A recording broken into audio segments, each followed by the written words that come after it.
Good morning, everyone.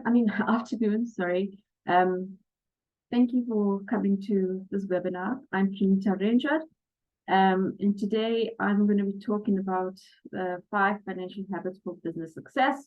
Hopefully, it's a value-packed information session for you, and it will probably won't be the last from me.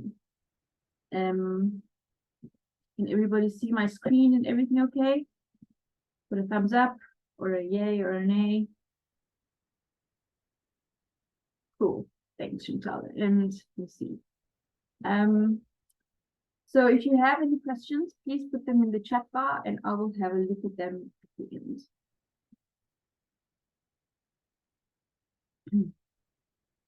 So a little bit about me. I work for myself for a company called Innova Financial Consulting.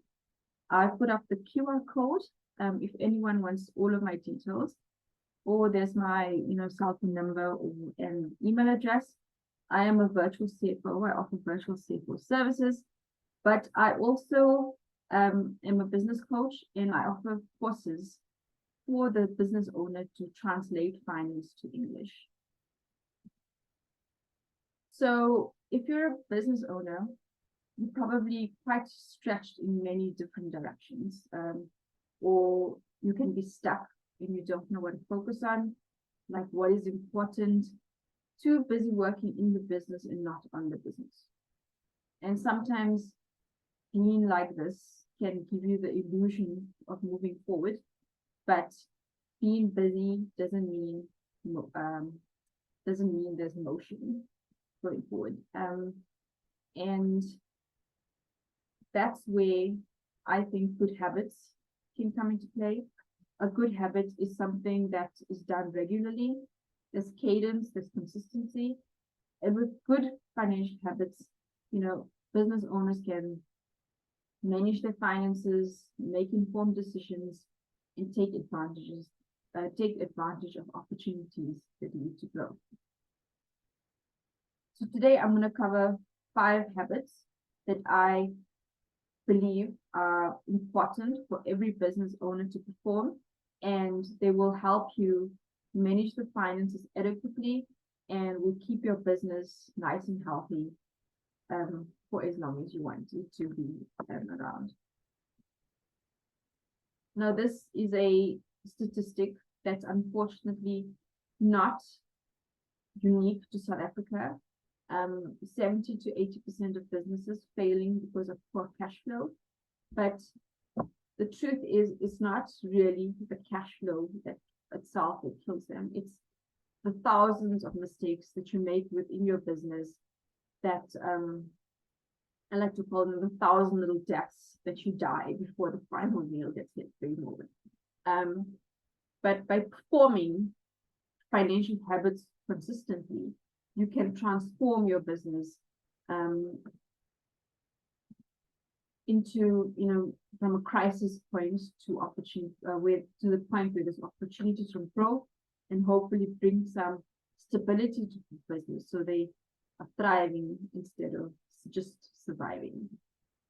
Now, the first habit I want to talk about is cash flow forecasting. These are not in the order of importance except for this one. This one's the most important. If you do nothing in your business, do this one. Prepare a cash flow forecast. This habit, and I'll go through an example just now, answers the question of where is my money going, right? Where is my money going on a month-to-month basis? How much? So it shows how much money you're receiving and how much is being spent. And where am I at risk of being low on cash? Another important question, if my business operates as it is on a day-to-day basis, when am I going to run out of money? And if I make any significant decisions, what is the cash impact of my decision? Now, the cash flow forecast is important because it avoids surprises. You're not surprised when you run out of cash.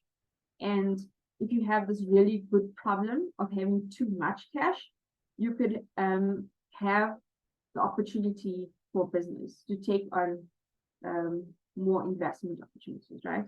And if your cash is managed correctly, your business will grow faster and stronger. It's best practice to prepare a cash flow forecast every twice a month for your smaller businesses. If you have few large transactions, so you don't have lots of movement in the business every month, then you could get away with monthly. But for us, smaller businesses, twice a month is good. If you're a larger business with, say, lots of transactions that happen in your business, like, for example, your big corporates, they prepare weekly cash flow forecasts. Or if you are running very, very low on cash, then you should probably prepare a weekly cash flow forecast. So if you're running on a very, very thin amount of cash. So this is an example of a cash flow forecast. So I will be emailing you this template afterwards, along with many other templates. So just to quickly, I'm not going to go into too much detail. That would require an entire workshop on its own.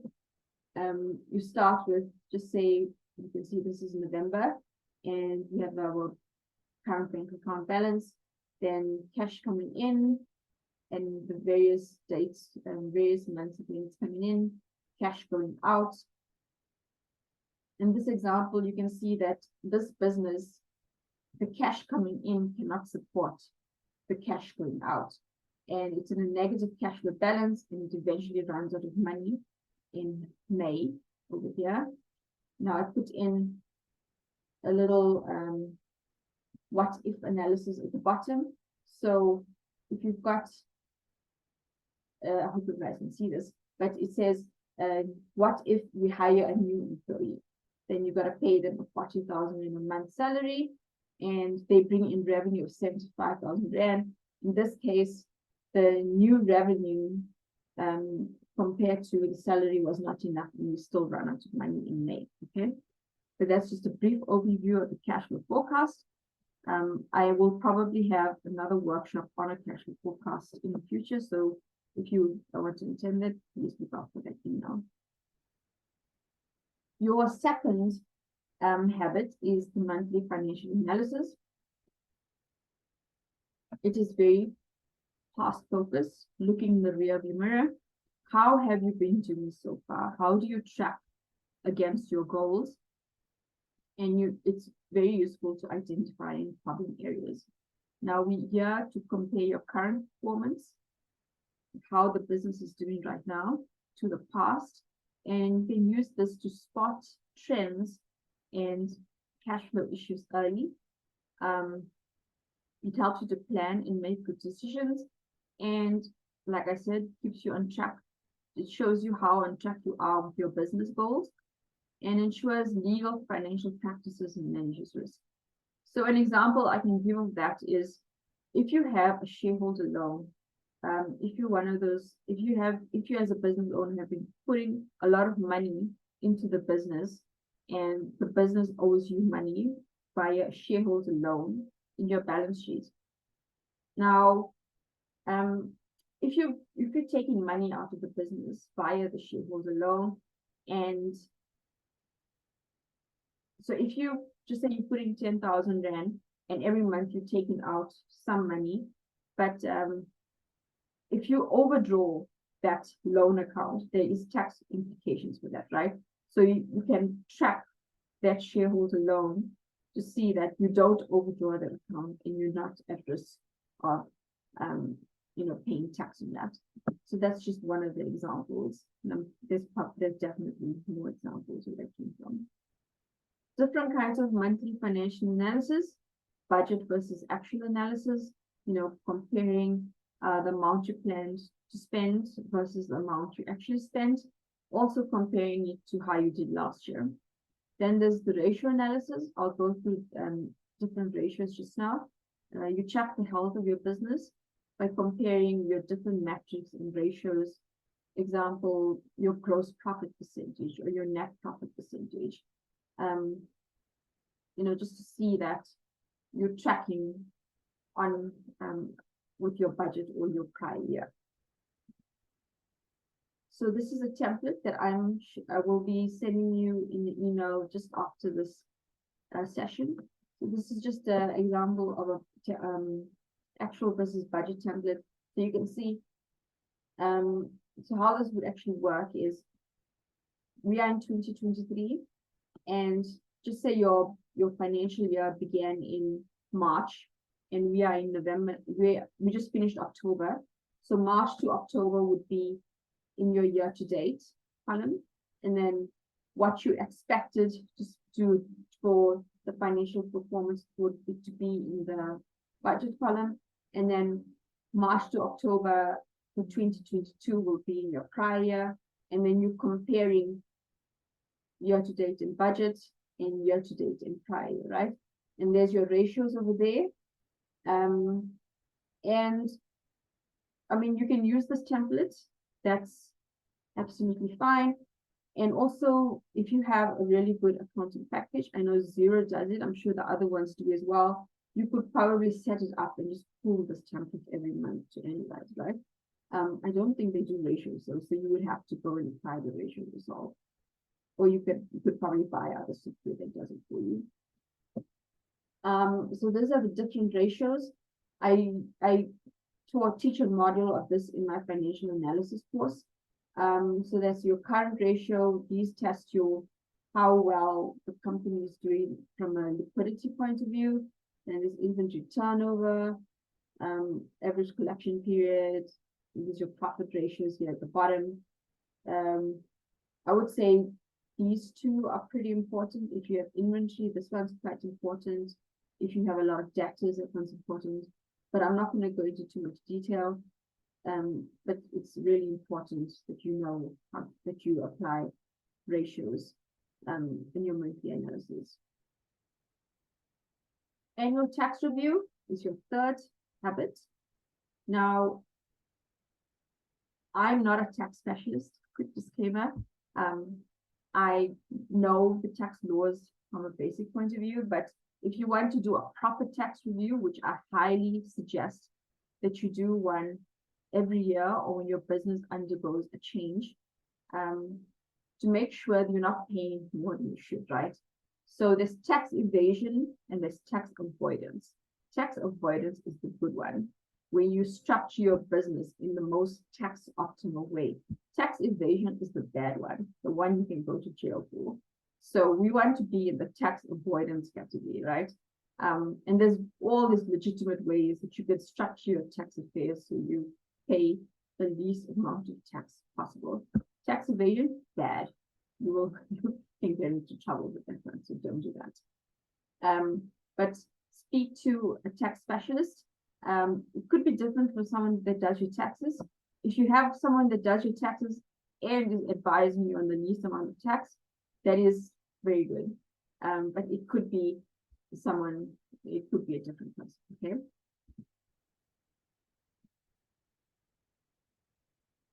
Habit 4, goal setting and financial planning. The fourth habit is goal setting and financial planning. Note, not financial planning and goal setting. Goal setting is first. Financial planning supports the goals.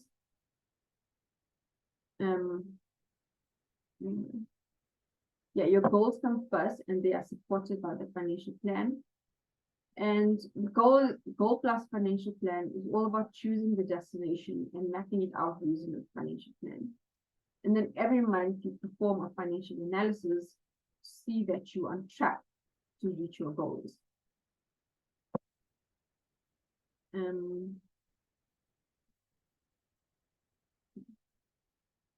The benefits of this is that you have clear targets to help you focus your work and give you direction. Your goals ensure you move in the right direction and not just moving fast in the same spot. On a day-to-day basis, your goals tell you what you need to prioritize. So when you plan your week, you put in place the things that are most important to your goals, like your big rocks, and then you can work your way around with the little rocks, okay? Having goals enables you to make better decisions, better choices for your business. And making goals helps you to stop problems before they start. And psychologically, you will worry less about financial surprises if you have goals. And reviewing your goals, especially seeing how far you have come, can be quite motivating. And when your goals are linked to your why, it helps you push through when times are tough. Now, why is this a good financial goal? Because it forces you to think about growing the business and moving forward. Otherwise, you're just staying still in the same place. You're just running in the same place continuously. A couple of tools to set goals. Pareto analysis, which is the 80-20 analysis. SWOT analysis, strengths, weaknesses, opportunities, and threats. You do that analysis for your business. And then using the SMART framework for goals, and then the annual budget, putting together a budget for your business, which would set out the financial map to achieving the goals.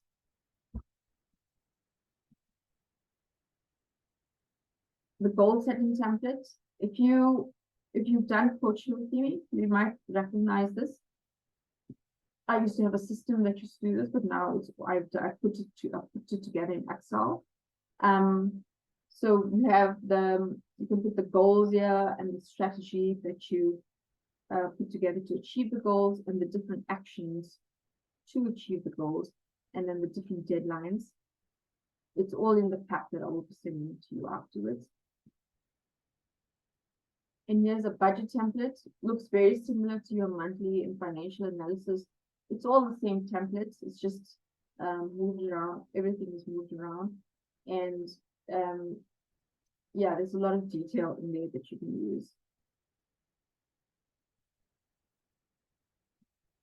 Okay, so the fifth habit is building up an emergency fund for unexpected business costs. So if you look at your business and see how much cash that you spend every month in terms of expenses, multiply that by 6 and have that as a savings target that you would put in that you would save up in your bank account for emergencies, right? But also other good practice is for things like VAT and owner's salary, where you can also have a savings plan where you move that cash automatically to a different bank account.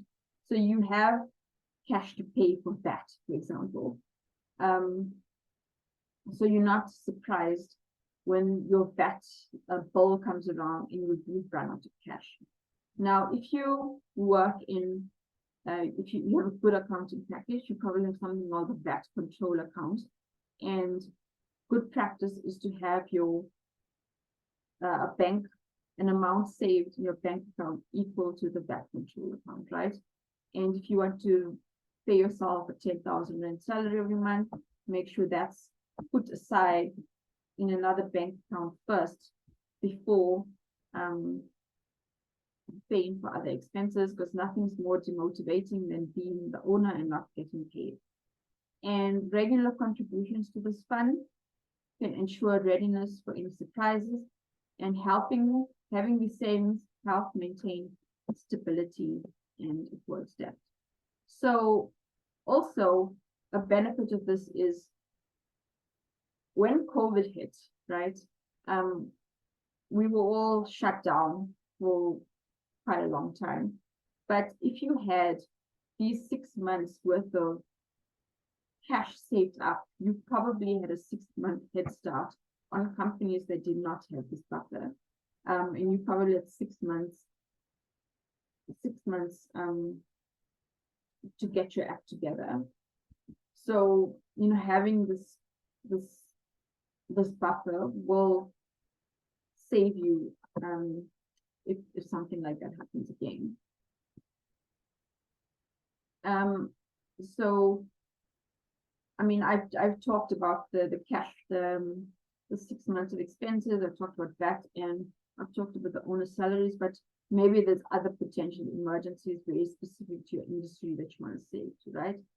And the key to getting this right is your cash flow forecasting has to be good.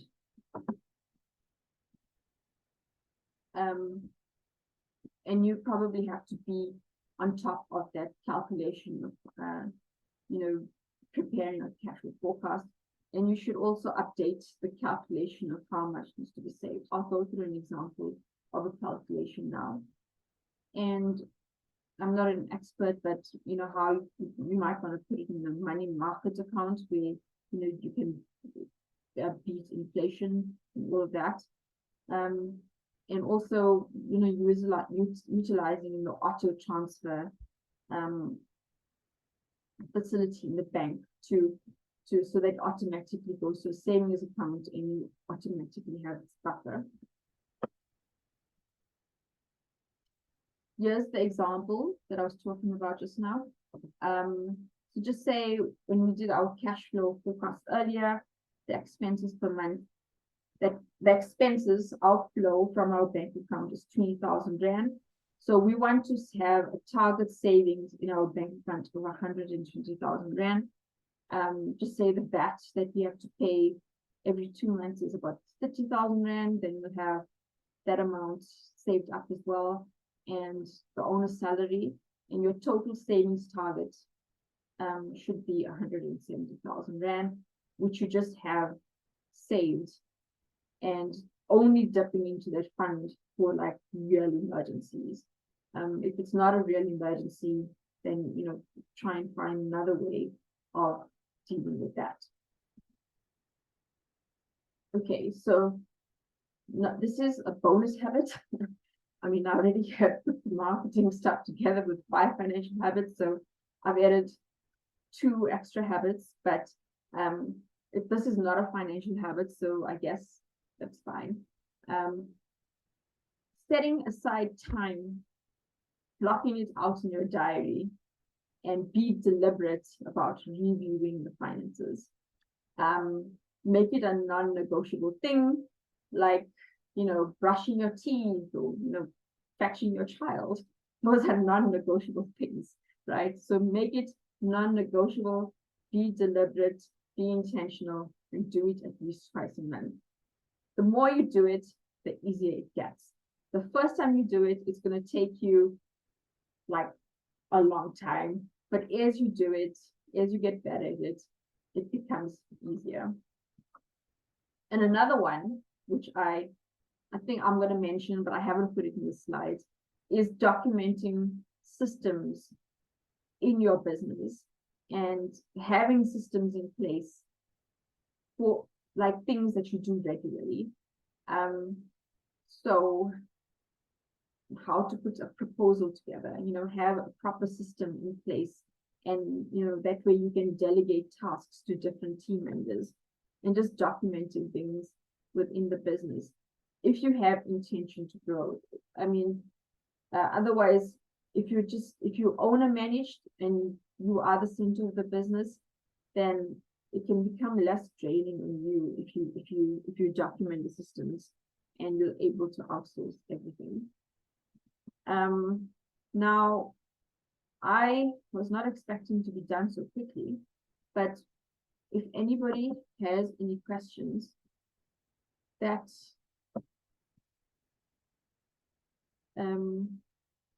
now would be a good time to bring them up, because we have a question part of the session.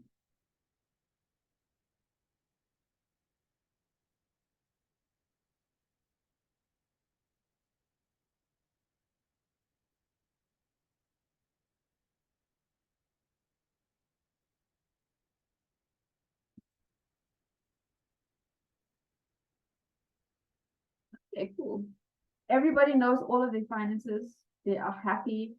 They are going to be doing it regularly every 2 weeks from now on. I don't want to see anyone. I want to see something happening. Oh, here we go. Do you propose for savings to be done with a different bank or your same banking institute?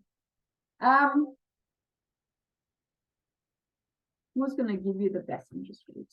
I think that's the question that you will ask yourselves. So for that, you would probably investigate different options, so like your money market accounts, and how easily would you be able to access that money, if you actually need it quite quickly. So something very restrictive like a fixed deposit, it might not work because you can't access that money really quickly if there was an emergency. But a 52-day savings when you could withdraw it with penalties. But something that if you going to, it must probably give you a good return and how easily you can access that money if there is emergencies, right? We are a startup. What is our best advice in completing our forecast? That is a very good question, because startups, like, are you a startup that's still trying to figure out your business model, or how far along into the startup journey are you? Okay.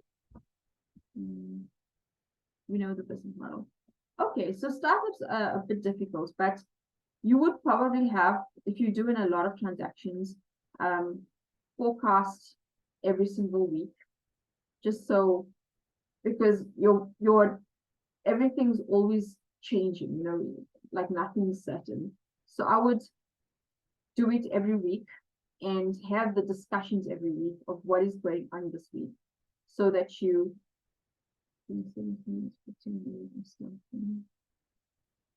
again. Okay, so you know the business, but you're starting another business again. Is that correct? Yes. Okay. So you should, but I would still, especially if you're starting up, just have the discussion every week, especially if there's a lot of activity that's going on in the business. Do it weekly, have the discussions. What is going on this week? What is the impact on our cash? And if you, especially, like I said, if you're working with a very small, like, bank balance, then you need to do more regular cash flow forecasts. There's some companies that even do daily, but weekly, if you're not working with a lot of cash, then do it on a weekly basis. What accounting template system? So I use Xero. I like Xero. It's a very good system, but it can be a bit pricey. I think Sage is another system I've seen being used. They have a very good analytics tool, but that's not for small businesses, like for very small businesses. But Brad, do you have an accounting system that you use currently?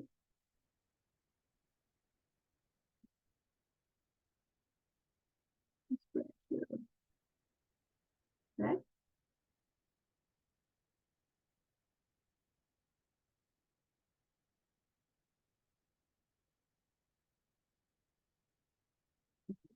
So I would suggest Xero. Xero is a good system, very easy to use, and I've been using accounting system for many years now, but it's probably even easier than some of the systems I used to use at corporate. But a lot of the systems, Sage, use QuickBooks before. And what did you think of Sage and QuickBooks? What did you think of QuickBooks? Why does no one want to unmute? No one wants to talk to me, right? Okay, sorry. Okay, so the thing is with Sage, because at some stage I need to have a stock inventory as well, and that's the problem. It does start getting pricey, and So I've got to look at going forward what I actually use. What is your view on QuickBooks? Have you any knowledge of it? I haven't used I've QuickBooks, used- but in terms, I've it's very used it. popular with small businesses. Look, they're all very much quite similar, right? You just have to, I think you just have to go into the trainings and, you know, train yourself on how to use it properly. I don't, in terms, well, for the inventory module, I don't know if QuickBooks is good. I know Xero has a very good inventory module. Xero is very user friendly. Their whole thing is that, you know, they want to build accounting system for business owners. They don't build an accounting system for accountants. So they need to make it as easy and user friendly as possible. It's not so expensive. I think it's like $450. I mean, it could be a lot. But I love it and I don't mind spending that money. I see Vas says Xero is great. Yeah. So, but in terms of the research, Xero is market leader in South Africa. I know QuickBooks is very popular in the States. A lot of people use QuickBooks a lot. So you just have to research and see which one you like. I mean, we can talk about it afterwards. We can do a one-to-one for that. Okay, thanks for that. Oh yeah, the other thing is integrating with Yoco. That's possibly I think, yeah, for me. Xero does integrate with Yoco. I think they all integrate with Yoco right now because it's quite a popular tool. And if you're using PayFast as well, I think they also integrate with PayFast as well. But there's also other apps if it doesn't integrate that it acts like a third party and like integrates them as well. But yeah, they do integrate.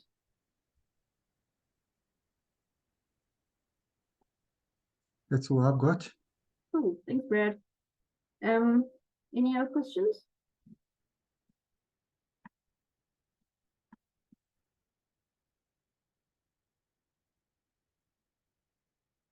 Okay, everyone. Sage. Yeah, you see, everyone's got their own opinion. I once went to a webinar where they were debating. They had people from the different accounting firms, and they were talking about which is the best accounting package. And honestly, they all said the same thing. You know, all of them had the capabilities to do the same thing. It's really just a personal preference, and you have to do your homework and investigate it for your purposes. Understand where is the business going, and what you need to do with it in the future, and make sure your accounting package can support you for that. There's really no shortcut to it. Yeah, but honestly, I came away from that webinar just thinking I didn't like all the packages can do everything. So it's just a personal preference. Okay. Any other questions? Yeah, with me, the costing, and I think with Priscilla, that's also could also be a one is what do you cost to actually make it viable? But I also had a very complicated system that, you know, I had to look at my price list at the very beginning, and I've simplified it a lot now so that it becomes, you know, if you are, that's the retail price, special price for BNI, distributor price, and taking into account all your potential fees with if it's a Yoco transaction that you're not losing on that and all the rest. There's so I belong to a couple of Facebook groups, and they mentioned Zoho.com. There's a financial module under Zoho. I think Zoho is like $100 a month, but the only limitation there is that they don't, or they haven't yet put in place the reporting requirements for that, for South African VAT.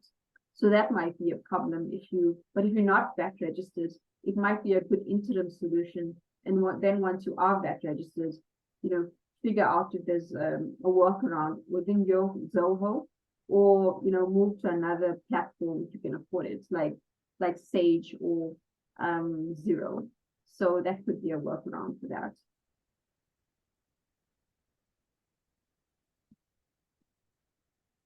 All right, everyone. Thank you. That was short and sweet. I hope I didn't bore you too much, and hopefully that was the best financial talk you've ever been for, if not the only one. But thank you so much. I will be sending out the documents and the recording. Obviously you guys are here, but for people that weren't here, there will be a link that will get emailed to you. And yes, I will hopefully see you at my next webinar or workshop, or hopefully we'll cross paths in the future. There's also a calendar link if anybody wants to set up a coffee with me. Yeah, have a good day. Bye.